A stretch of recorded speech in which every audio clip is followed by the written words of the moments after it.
de Jennifer après la mort de maman. Je me tortille sur ma chaise, refoulant ces souvenirs amers.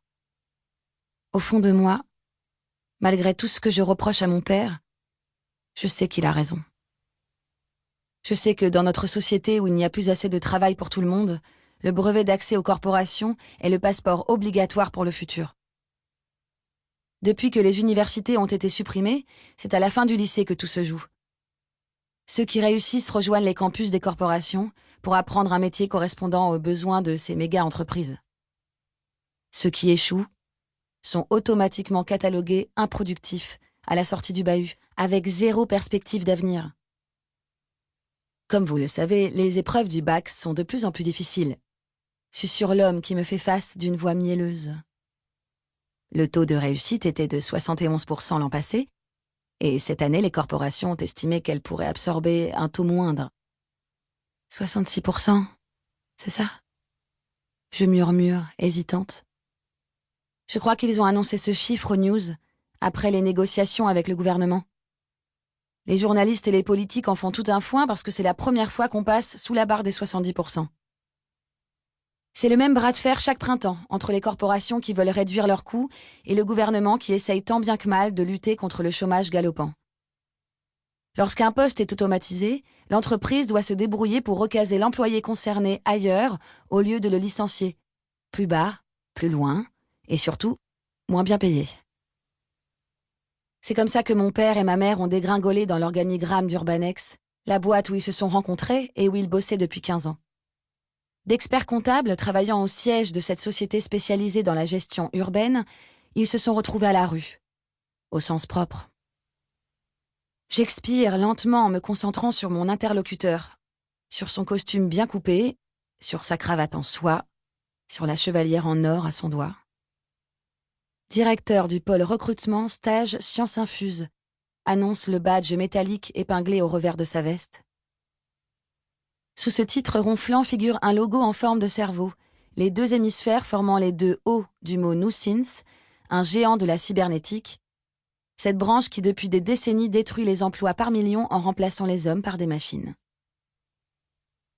Nucins ne s'occupe pas de construire des robots proprement dit.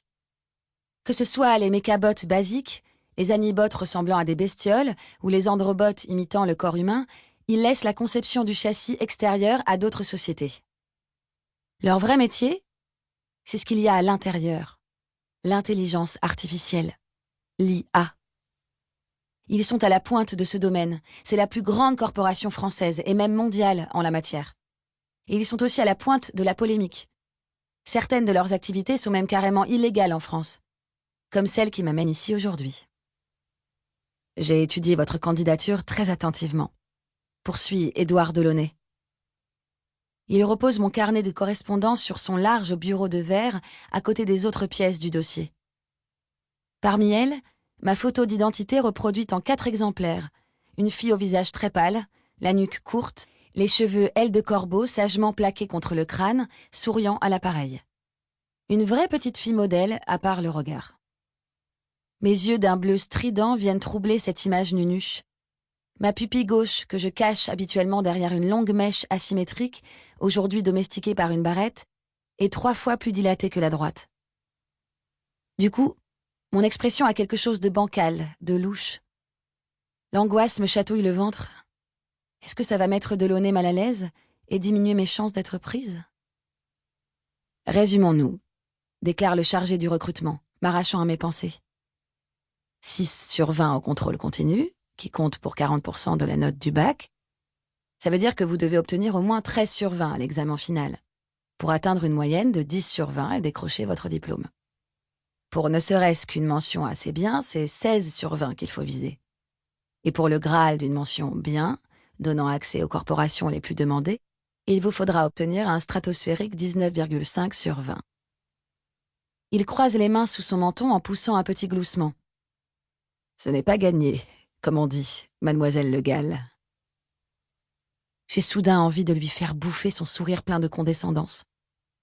Le vertige me prend. La pièce est trop grande et il y a trop de bleu à travers la fenêtre. Je ne suis pas habituée à tant d'espace, ni à tant de ciel.